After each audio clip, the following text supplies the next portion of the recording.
Hello, everybody, and welcome to the second episode of our Premier League predictions. We are now looking at game week 2 after last weekend we got underway with all the Premier League action. We now welcome the two Manchester clubs, Manchester United and Manchester City, into the fold. So we'll be very interested to see how they fare this weekend. So without further ado, evening, Ashley. Evening, mate. How are you doing? I'm all right, mate. Yeah, I'm all right. You was on about the two Manchester clubs. Also got Aston Villa now into the fold. Yeah, as well. Good point. Yeah, and Burnley. Burnley, Yeah. Interesting. Be interested to see how their season start. I think a big season for Villa. Yeah. Well. Yeah, I think they were a little disappointed, weren't they, last year, especially when they spent a lot of money. But I think their signings this year have been a bit more astute, should we say. But we'll go into a little bit on each team as we go through each game. So first up then, tomorrow we've got a packed day. Two packed days coming up, really. It's say goodbye to the telly, to your partners. and Sky Sports and BT for the duration. We kick off at Goodison at 12:30 with Everton at home to West Bromwich Albion. Now Everton, as we know, got underway with a very fantastic win away at Spurs. I thought there were the 1-0 win, but it wasn't 1-0 game. I think Everton were by far superior and could have won by 2 or 3 goals. Really, they were. Spurs didn't look at it at all, so quite worrying for them. But if we focus on Everton and Everton solely, what did you like from Everton in that game, Dougie? We spoke on previous podcasts, and we were saying last Friday on the prediction that we wanted to see something different from Everton. Yeah. With the new guys coming in as well. I just thought through the places, passing of the ball was really good. Everything seemed quite fluent. James looked really good. Yeah. Everything was sort of coming through him. Alaa looked really good in midfield. I think they just looked a very organised, well-drilled outfit, Everton, in that game. I thought Spurs looked like they've been on a weekend bender. And they just come back and they just look so off it. It was quite scary, really.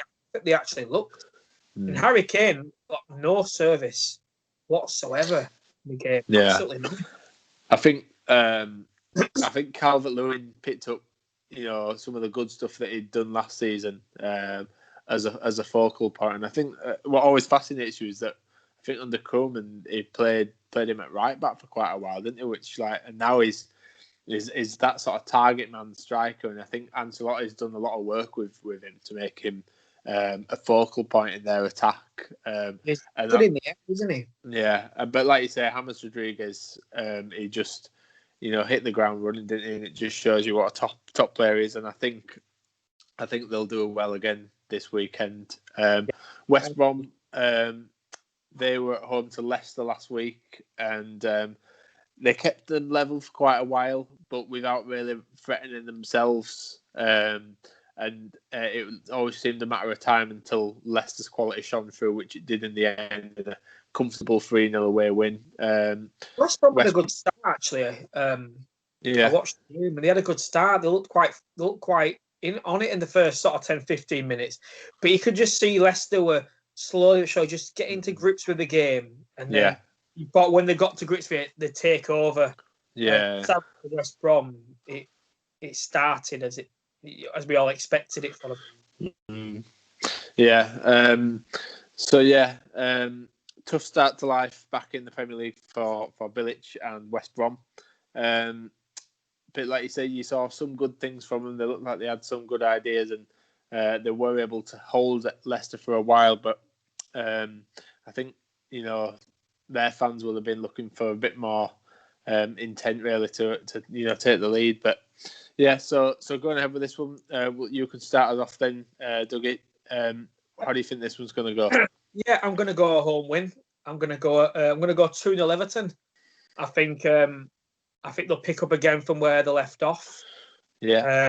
It would surprise me if they drop points. It really would after the performance at the weekend. That's what makes it really interesting now because they've got to continue to keep that. Yeah.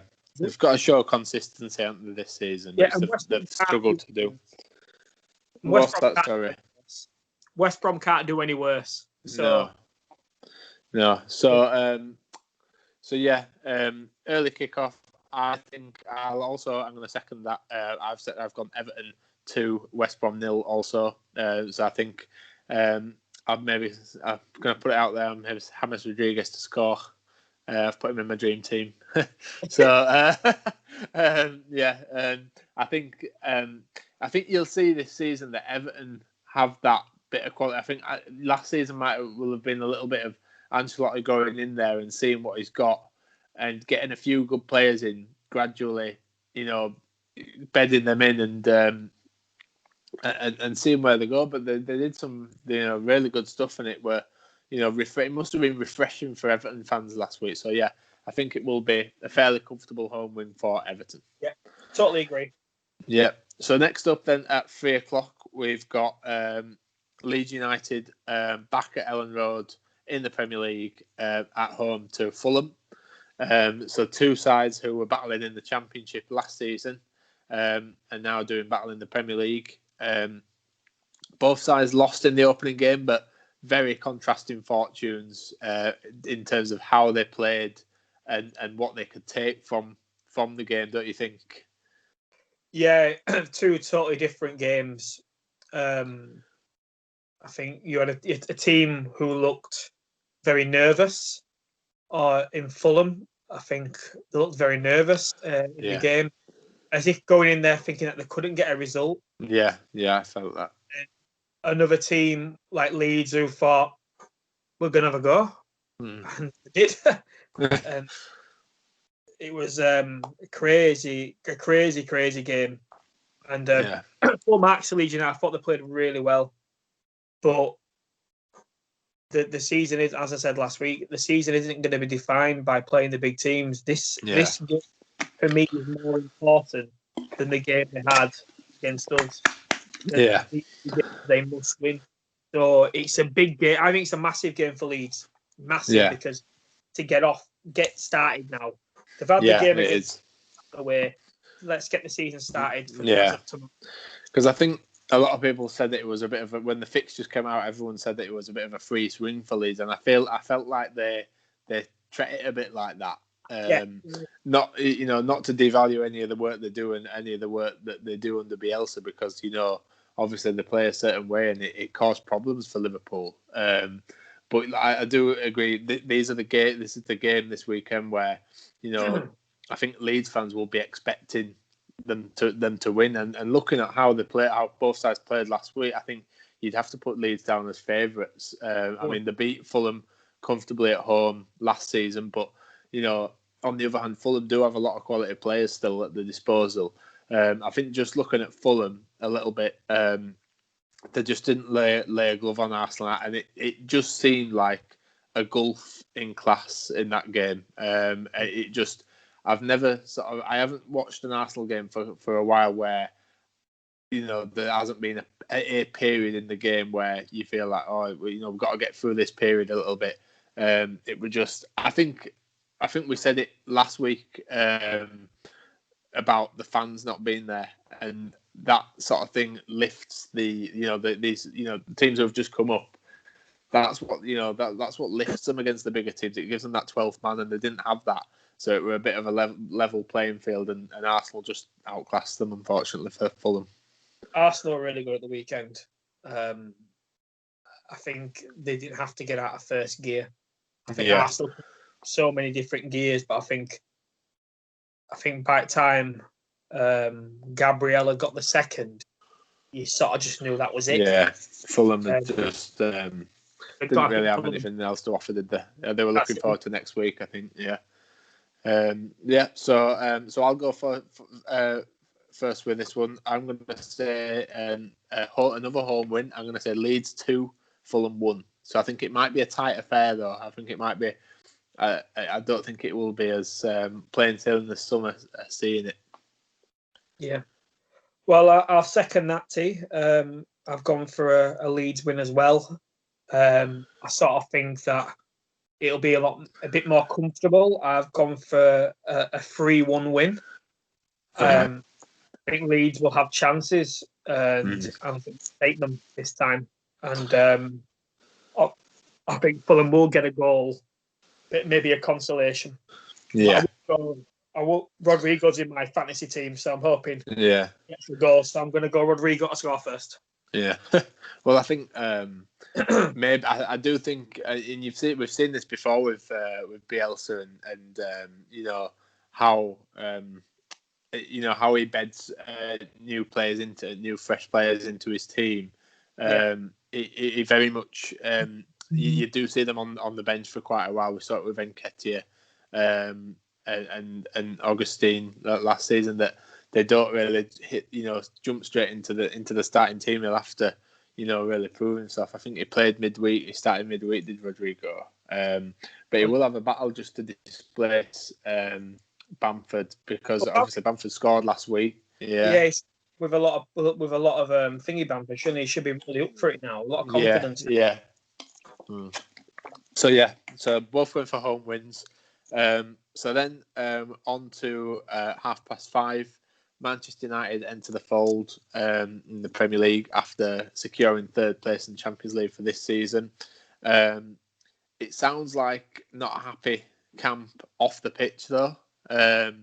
Although we're hearing some rumblings this evening that they're looking at Alex Telles, and that's a deal that's becoming close. So I think that will be one that, like we've said about a lot of transfers, a lot of Manchester United's deals, I think, will run on to the end of the transfer window, which isn't ideal because obviously we're starting the Championship now. So yeah, but needless to say, Manchester United last season, like we said last week, they were one of the sides who finished lockdown or in lockdown. They were one of the best sides there, one of the form sides, weren't they? So what's your thoughts on Man United for this season? I sort of think it could be quite a nervous affair for Man United. I really do. I think it could be quite nervy. I think the first goal is really key in the game. Yeah, especially for Man United. I think there's a lot going on off the pitch that the fans and the manager can't really do a right lot about. Yeah, but I think, I still, as I said this week, I still think that all the eggs are in the Jadon Sancho basket, and I sort of think they maybe need to come away from that now and look at other options. I mean, I've seen that you all about the Alex Telles. I saw a thing on Twitter from the German Sky Sports where it was on there showing a picture of him. And I thought, it's the first time I've actually seen that. So that sort of come out of the blue a bit, hasn't it? But yeah. But again, a bit like with Crystal Palace, they had a good win. Yeah. At the weekend, but they've got to go. They've got to go and do it again. They've got to be brave. But I can only go and see it going one way, really. Yeah, I think Palace do have some dangerous players, and I like the addition of Eze from QPR. And he made his debut last week, and obviously Zaha scored the winning goal, didn't he, last week? So I do think that they've got a lot of options who could hurt Manchester United, but I think although there's rumblings and Manchester United fans aren't really happy with how the transfer window has gone so far. They've got a lot of damn good players in that side, already. So I think the thing is with them is that they feel that they've got third. What are we doing now to bridge the gap to Manchester City, to Liverpool, to have an assault on the Champions League? When you've secured it, now is the perfect time to move on. It seems like they're stalling a little bit whilst other teams around them, like Chelsea, for instance, are getting better. So I think the problem is now with how the transfer window has been handled, and like I said, they might get the deals that they want over the line at the end of October, but there's the risk that if they lose this game tomorrow or they have a draw and a negative result, there's a risk that the fact you want a feel good factor at the start of the season. There's a risk that the fans could become a little bit toxic. I don't think against Solskjaer, so he's not under any pressure or anything. It's just you want to have a good vibe around the club, and at the moment, from what you're hearing from the fans, we're not really hearing it. But yeah, I think Manchester United probably will have too much for Palace. But I do agree that it probably will be a nervy affair. Yeah, we say about the fans. I think they're lucky United that the fans are in the stadium, because I think there'd be a lot of there'd be a lot of chance. I think so. I think Man United they've got that's not going to happen. Yeah, in the stadium, so that might relax them a little bit, but I do think it'll be a nervy affair. Yeah. So I'll go back to you then for this one, Dougie. What's your prediction? Yeah. I'm going to go home win 2-0 Man United. Yeah, and again, that's the same for me. I've gone home win 2-0 Man United as well. Probably a Bruno Fernandes penalty if you're looking at a bet. Yeah, I wouldn't surprise with that, but yeah. It'd be a good night out with Greenwood, won't it? After. So moving on. The evening kickoff then at 8:00 is Arsenal against West Ham, which I like that when we get these late kickoffs, you don't really tend to get them too much on a Saturday. It's normally 5:30 and then that's it. So it sees us through the full day. Arsenal at home to West Ham. Again, another club, West Ham, who haven't had the best of times off the pitch, and again we're very poor on the Monday Night Football against Newcastle, where they were beaten 2-0. So, what are you laughing for? It wasn't a Monday night. Yeah, it was Sunday, wasn't it?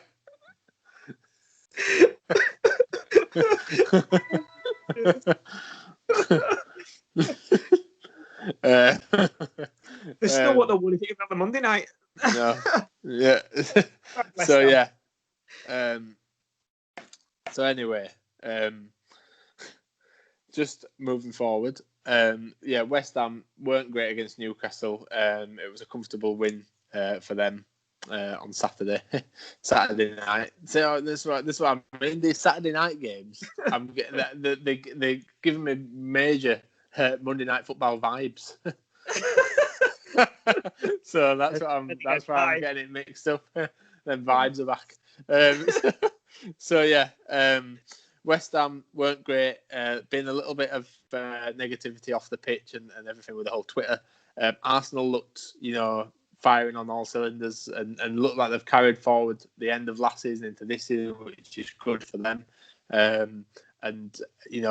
You got your two strikers scoring. Gabriel looked solid. Back at the Emirates where they've got a good record as well. Looks like a tough one for West Ham. Yeah, it's massive. I think for West Ham. I think it's massive for David Moyes. I sort of think. I feel again, as we said it last week with West Ham, that if they're not backed, then it's going to go horribly wrong. And I think David Moyes, he looked a man under pressure. Yeah. And it's the first game of the season. And so he said his hands on his head and he's sort of thinking, what do I do here? Yeah, exactly. I looked when he had Felipe Anderson on the bench, but he's not put up any trees, has he? With Hector. And I just sort of think I don't know West Ham. I think it's another. It seems like every game for David Moyes is another nail to the coffin for me. Yeah, it's unfair because he's not getting backed at the moment. Because he did do some good stuff last season. When you see they were in a similar position last season, and he managed to get them away from relegation. But yeah, the thing with West Ham, which they've had a bad result last week against Newcastle. Fair play to Newcastle, they deserve that. But you look at West Ham's upcoming fixtures, and I'm sorry, but I can't see a win until the start of November. which is and let me just walk you through them then and see if you agree. So we've got Arsenal away, Yeah. Wolves at home, Leicester away, Spurs away, Manchester City at home, and Liverpool away. So I can't see West Ham getting a victory. They might get a draw somewhere along the line, but I can't see where they're going to get a win there.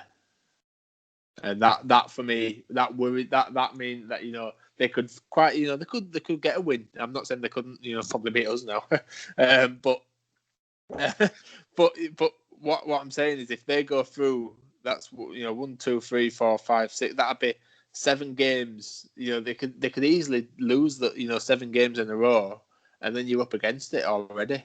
You lose 7 games in a row. If West Ham lose all 7 games, I think they've got major problems. Yeah, but I mean, I wouldn't. But what I'm saying is, I'm saying it wouldn't really shock me with those fixtures. No, it wouldn't, because where would you look? Where would you look and think where they could pick up a result? Because Wolves ain't easy. No. So I think no wonder David Moyes is tearing his hair out. Yeah, that's probably what it were hands on head about.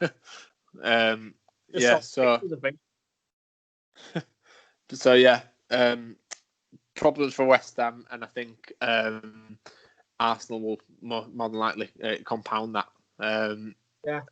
I think from jubilation really with Arsenal, it's like I say, as we said, it's like the opposite end of the scale where they are in good form. Aubameyang's signed his new contract, so it's a feel-good factor. Absolutely, I think he'll be firing all cylinders. I really do. Yeah, and I said it. I was thinking to myself the other day that I feel there's something exciting with Arsenal. Yeah. At the moment, and I don't know what it is. There's something there there's something there that wasn't there before. I think there is something there now, and I think they're going to build on it. And I still think there's another couple of people going to come through the door as well. Yeah. I expect a few more in, which will, that'll just progress them further. And I was impressed with Willian had a sterling debut, didn't he? With I think 3 assists he ended up with. Aubameyang, they seem to have that pattern now of how many times have they done that goal where they're passing it around the box and then there's a pass out into the midfield and then they're away, and it's that ball over, and then when Aubameyang's in there, you just know he's going to score. We all used to speak about with Arsenal and say, what do they learn in training? Do they even work anything in training? Now, when Emery used to do this passing out from the back, it never worked. Yeah. He used to give people heart attacks. I mean, I'm not an Arsenal fan, but God, he used to give me an heart attack watching play out the back. Yeah. But it's like it looks like it clicks now, yeah. All worked on it, and I think it's getting better for Arsenal. I must say, it's getting better. Yeah. There's definitely some substance about what they're trying to do now, and you can see it. The results they've got against the bigger teams. I mean, they've got Liverpool, not to jump too far ahead, but they've got Liverpool the week after, and that will be, obviously Liverpool would still be the massive favourites for that game, but it'll be interesting to see how they, can match up with Liverpool and if they can cause them problems. Isn't it? To jump over. Yeah, it is, and that's what they want. Just looked up and 7-0 now Bayern.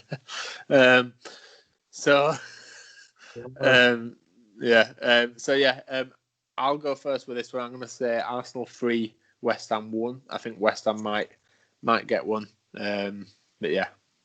Yeah, and I second that, Devon, and I Arsenal 3, West Ham 1. The only one that we've got different so far is the Leeds game. We just think we got the same result. Yeah. That's Saturday's fixtures. But I do think there's a good shout for 4 home wins. But on the flip side, it's quite rare that you ever see all home wins. So we'll see how that goes. Maybe some of the teams will ruffle a few feathers. So moving into Sunday then. Again, we've got a full 4 games for you. And kicking off with Southampton at home to Spurs at St Mary's. Now, 2 sides who started off with a defeat. Southampton had a bit of a, I think that a lot of people expected them. I mean, I expected them to go to Palace and continue some of the good work they did last season, but didn't really happen for them, did it? No, they were quite off it, and I thought that would be the game of the weekend, and I was wrong. Great. But the Palace played well. I think Southampton they struggled to get out of second gear. There was a really good thing actually in the game. Was when Walker Peters was sent off.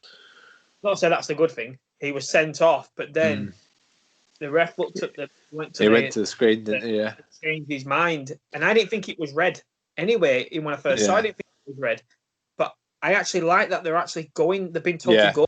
Yeah, there's definitely been this year. Yeah, there's definitely been a review of how they use VAR, and I think it means because it's better. The match official on the pitch should have the majority of the power to sort of say what happens. He's got his assistants. He's got his assistants, but if he needs to be the one to make that final decision. And if he's got that screen available, then why not use it? Yeah, and then looking at Spurs, very not a great start for them. I think Mourinho already sort of started them comments where he's sort of trying to, throw his team under the bus a little bit, even like call them lazy. And we've seen it before, haven't we? I mean, it was probably justified as well because Spurs weren't great in the game. They didn't look threatening. There was no cohesion to them, and Everton looked, by far and away the better side. I mean, I don't know how Richarlison missed that chance. That would have been 1-0. But yeah, they could have got 2 or 3 Everton, as we said earlier. What were your thoughts on Spurs' performance and their prospects? Yeah, I think we touched on it when we were talking about some West Brom, and I'll just sort of go over it again. Where I just thought Spurs looked tired, lethargic, looked like they needed another 3 or 4 games to get themselves. And they did struggle over the line yesterday as well. Last night in Bulgaria against Lokomotiv Plovdiv. With like 20 odd minutes to go, they were looking at European exit, which would have been, that would have been, embarrassing even for Spurs. But yeah, I think they need to kick up the backside, and I think the looks like the signing of Gareth Bale looks like it's imminent. Yeah, and I think that'll be something for them to look forward to. Yeah, it'll definitely give them a different dynamic. Could be like winning a trophy for them, having Gareth Bale back. But yeah, I think both teams were very disappointing at the weekend, and I think it could be one of them games. Another one where it's must win already. Second exactly. It is, and it's for Spurs. It's difficult. It's a difficult game that. It's not an easy place to go as St Mary's to get a result. I don't feel it'll be interesting to see if Bale will be able to bring out the best of Harry Kane, because it seems to me that he's gone a little bit stale, and even for England you saw it as well, where he just seems like I don't feel it just doesn't look to me 100% fit. Like I don't know what it is.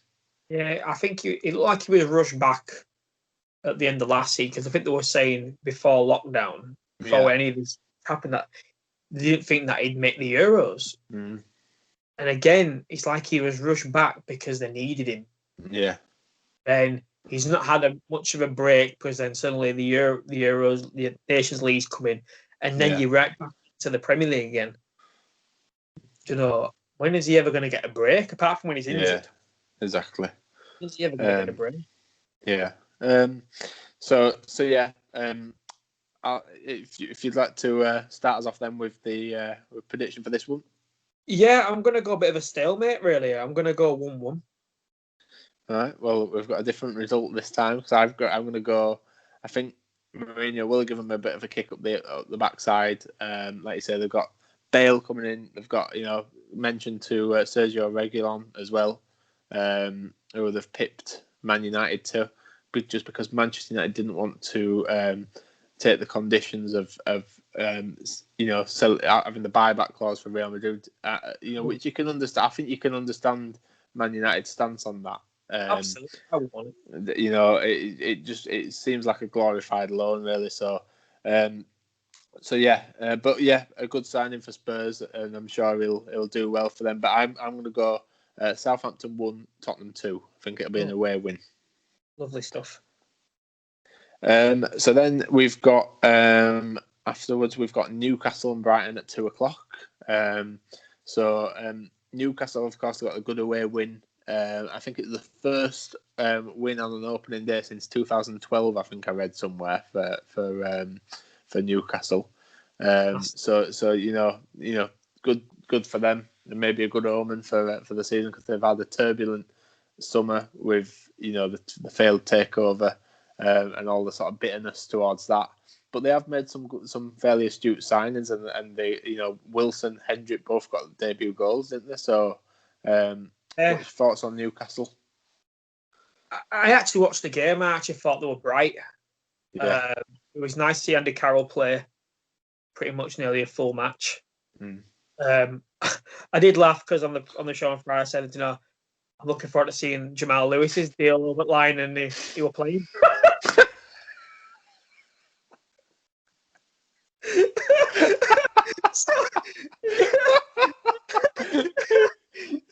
The season and Modric. I think that just sums up your research. That, do you? Yeah, it was. I'll take a kick in for that. But yeah. It was good to see Callum Wilson get a goal on his debut. Yeah, got a really good goal as well. He did.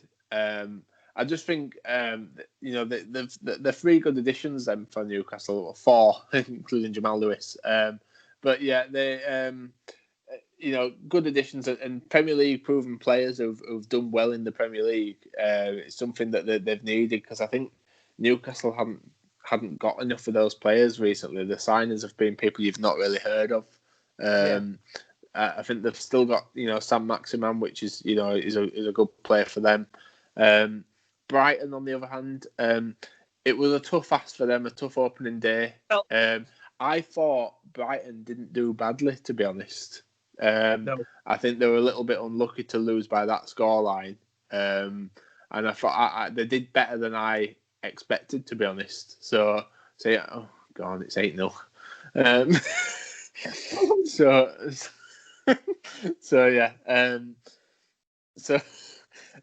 So going off track there, it's just outrageous, isn't it?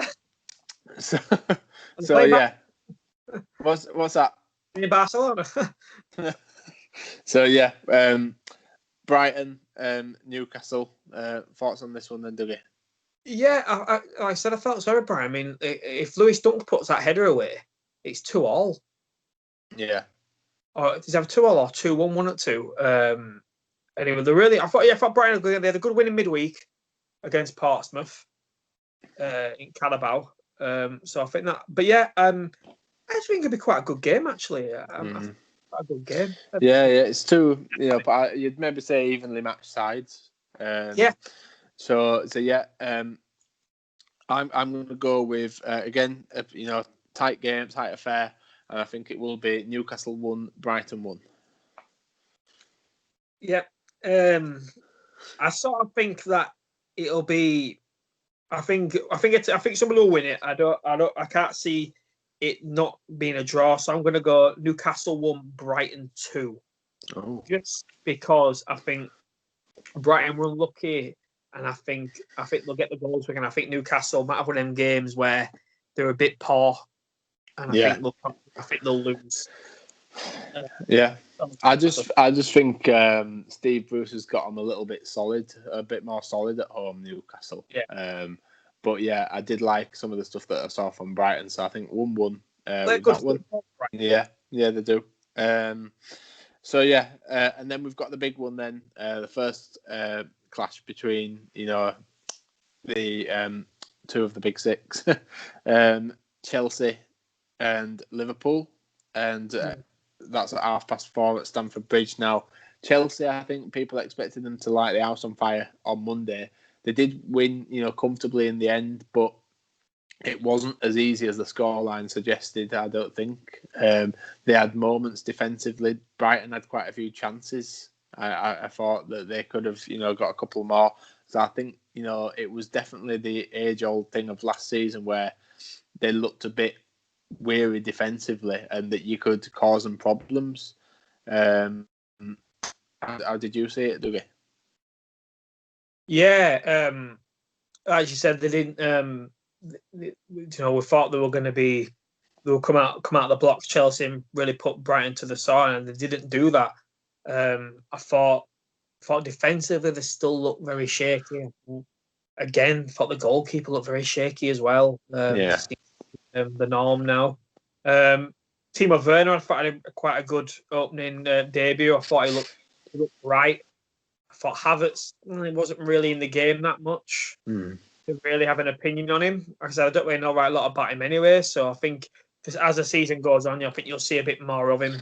Yeah, I think it's another target. It's another step for Chelsea to push on now and have another, get that a big win of the season. Yeah, I think it would be a bit of a statement for Chelsea. I think just with Havertz there and Werner, I think it's going to take time for them to bed in. I saw quite a bit of criticism in the week for Havertz, which you get now in social media for someone who's coming for big money. He's going to be a target, isn't this, for that sort of stuff? So, but I think it will come good. As it was great but he popped up with a goal. Pretty much every other week for Bayer Leverkusen last season. So I think we'll see his quality shine through. But yeah, I think it could be a statement for Chelsea. But obviously Liverpool showed last week that they're attacking prowess, that they can get goals from nowhere. And they at the start of the game against Leeds, they looked like that it was one of those that were going to score with every attack. But then what we hadn't seen from Liverpool was that vulnerability at the back, which Leeds brought them into a place where they didn't want to go, really, or they didn't expect to go. Maybe it was. But players who were fantastic last season looked edgy and looked like you could get a mistake out of them or you could beat them. That was people like Alexander-Arnold, Van Dijk. It looked like Leeds could cause them problems. So can Chelsea do the same? I was saying before the season ended last season, I thought Liverpool looked too open at the back since lockdown, since we restarted football again, and we were conceding goals and goals. I mean, we conceded, was it 5 at Man City? Then we conceded 3 or 4 against Chelsea on last home game at season. Yeah. But we score goals. This is the thing. I don't want it to go back to what it was like under Brendan Rodgers, where we could score goals, but we conceded them as well. Maybe it's just a bit of a blip. Maybe because it was the first game of the season. Yeah. Or maybe it was just a case of we thought it's going to be easy, and then it wasn't as easy as we thought. Because I thought the high line was so high. Yeah. Then I don't know. I don't think we could play that high line that much, especially with Chelsea. I've got a pretty quick attacking line, so don't play that. But on the other hand, you talk about up front. Salah was amazing. He looked so sharp. I thought he just looked. What we said last week, didn't we? That you might see some results because players aren't going to be at the peak of the powers or the peak of fitness. But I think Salah just looked electric, and he looked, he just looked so sharp and so threatening. Whereas I think Mane was fairly quiet. He didn't really have. Firmino missed an easy chance. Tried passing one as well.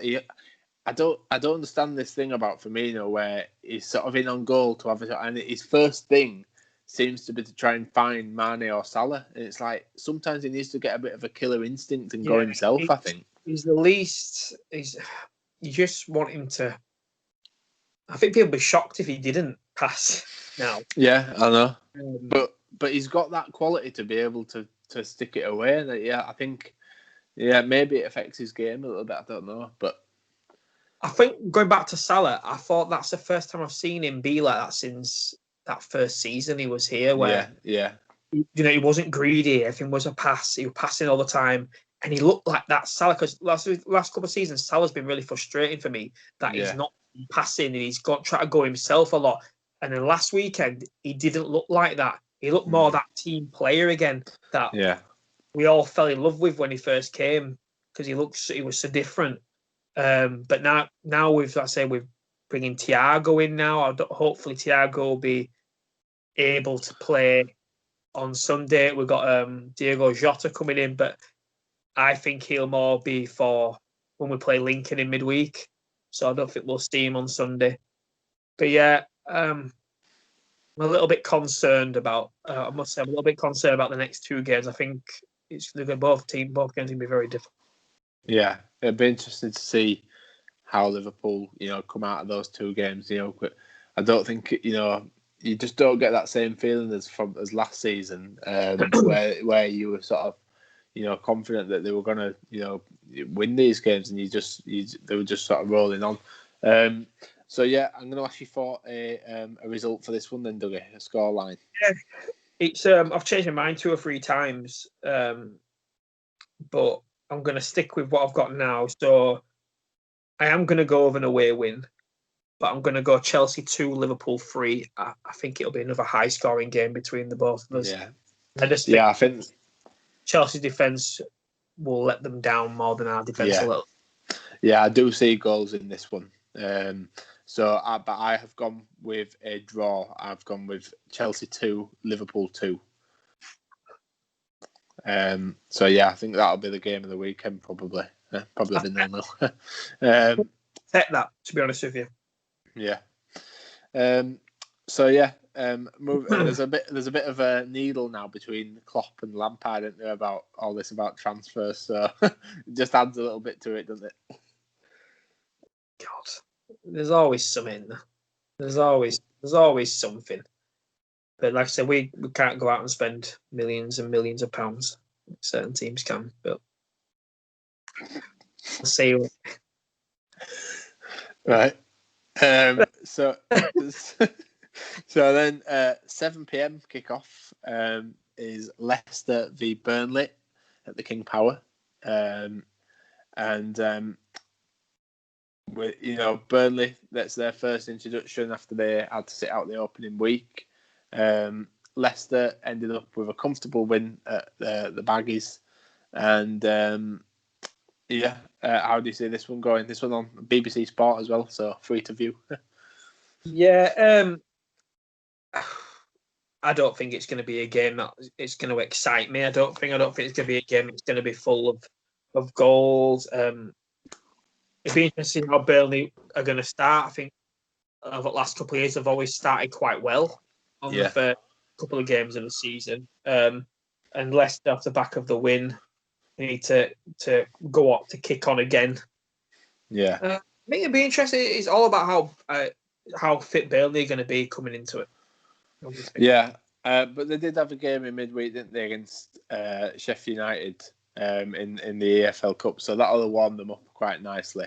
I do see it being a tight affair as well. I do think Leicester, although they have got quality players, and I think they had a bit of a burnout last season, and maybe they overachieved throughout the first half of the season potentially. But yeah, Vardy amongst the goals again, and the thing with Leicester is they are in talks for a few transfers. I think they're looking at Sengi's Under from AS Roma. That deal, I understand, is close, and I think looking at Jonathan Tah from Bayer Leverkusen, and another defender from somewhere else. So yeah. Looking at making moves to strengthen themselves and get more attacking options, which good on them. But I think again it'll be it's a bit of a mixed bag. This one, you don't really know how it's going to go. I could see either result really. I could even see a Burnley away win, but I'm going to go with a home win, and I've gone with Leicester 2, Burnley 1. Yeah, I second that too. I'm going to go Leicester 2, Burnley 0. Right. Okay. And then this time on the Monday night, starting off at 6 o'clock. It's the game. It's the game with the ghost goal that wasn't given from last season that ultimately saved Villa from the drop. So very controversial. They're at home to Sheffield United, who were a little bit disappointing when they opened their season last weekend at home to Wolves and were beaten quite comfortably 2-0. There's been a lot of talk about Sheffield United, or a lot of people that I've sort of, did they have that? Are they just going to have second season syndrome where it's they can't replicate what they achieved in the first year? And I think that potentially it could. Yeah, I mean they've lost Dean Henderson, I know they've got Ramsdale in, but it's a tough league and I think Villa, they've had a boost this week, haven't they? Grealish has just signed a 5-year deal. They've got Ollie Watkins through the door, and I think he's already opened his account in midweek. Yeah. And I think they're looking at a couple of others as well. They've got I think Matty Cash from Nottingham Forest. At the moment, aren't they? They are smashing at the moment, aren't they? And they've got Martinez. Martinez. I forgot about him. Yeah, great signing. And I think Villa. It's only been a couple of days and already Taylor's forgot about Martinez. And I think Villa needed that. I mean, looking at them last season, I think they had quite a few keepers, didn't they? And it was just, and they drafted Pepe Reina in. It just seemed like a bit of a problem position for them. But now I think Martinez has shown in that short window that he is a top quality keeper. Arsenal done well to get that money for him, because I don't think they'd got that money for him if it wasn't for Leno's injury and him getting that run in the team. I'd have liked to have kept him personally, but that's football, isn't it? Players want to play, and you can't begrudge him. I don't think any Arsenal fans begrudge him going and getting first team football, to be honest. I thought so. Just to wrap up with this one, we've got one more after this, but I'm going to go. I think it will be quite a tight affair, and I don't see many goals. I don't see many goals in either side really at the moment. So I'm going to say Aston Villa 0, Sheffield United 0. Yeah, I'm going to go with Aston Villa 0, Sheffield United 1. I think they'll just get the win this time at Villa Park. Yeah, and then Manchester City. So I think the bookies' favourites for the title this season. Manchester City, open with a tough game away at Wolves. Very tough game, and I think they've got. I think they've still got problems defensively, haven't they, at the moment? I don't know what Laporte's fitness is, but I think there was talk of him being potentially out. So yeah, they're away at Wolves. How do you see this one going? No, I think City couldn't have asked for a harder first game to be brutally honest. They've struggled against Wolves, haven't they? I mean, they beat them twice. Beat them twice last season, I think. Yeah, they did. I think it'd be a tough game for him. I think Jimenez started off well. Yeah. Last weekend with his goal, and they put Sheffield United to the sword in about 5 minutes. But I do see City having a good go. Really, I sort of think it's going to be quite a free flowing game. I think I really do. Yeah, I do. It's another one. I'd probably say I'm gonna say it again. I make a prediction. I'm gonna do every week. I'm gonna do the game of the week, the game of the weekend. Yeah. I think this will be the game. Yeah. You're probably right. Yeah, because I this is another one. I know I said it about Chelsea and Liverpool. But this is another one. I see goals. I see if City, I think they're still in the market for a centre back. You've not really been much movement on the Koulibaly deal, and they've got Ake in, but I think Wolves have goals in them. and obviously City I always have goals in them. So I wonder what part Ferran Torres will play. He's a new signing, isn't he, for City? Have they got anyone else in Dougie of note, like that, other than Ake and Torres? Not to my knowledge, no. I think that's probably what they are. What they all have, I think. Like you said, Yeah, I expect them to get another centre half. Yeah. Yeah, the Koulibaly deal's gone a bit cool on it at the moment. So, I don't. Yeah, I think the problem with that one is that the relations between Manchester City and Napoli are strained because of Jorginho deal from a couple of seasons ago. So Manchester City had an agreement with Napoli, and then Napoli allowed Chelsea to come in and take the player. So Manchester City don't have good relations with them. So it's pretty much that's why it's a very slow deal, because it's been dealt with by agents. So anyway. Yeah, I think potential game of the weekend as well. I think it'll be high scoring. I'll go first. I'm going to say Wolves 2, Manchester City 3. Yeah, I second that, Taven. Wolves 2, Man City 3. Yeah, okay. So a lot of similar games, similar scores this week. I think we've got a couple different on the Sunday and the Monday, haven't we? So it'll be quite a tricky one. And I'm going to have to look at a few correct scores to try and bridge the gap, 7-point gap that Dougie amassed from last week. Good start. 17 points for Dougie from last week's prediction, 10 for me. I think I got more games right, but you got 2 correct scores, which obviously bolstered your score there. So yeah. Lovely stuff. So yeah, another weekend, stacked weekend of football for us. It's a great thing at the moment that they're all being on TV. Isn't it? Yeah, because I mean, a lot of how many of these games would have been 3 o'clocks, and even the 3 o'clockers we can even watch, can't we? So yeah, very a lot of good football on the way this weekend, and we'll see you again next week for game week 3. So yeah, don't forget to follow us on our Twitter page @PLSeasons, and drop us a like and comment on the video. Yep. Thanks all. Good night. Thank you.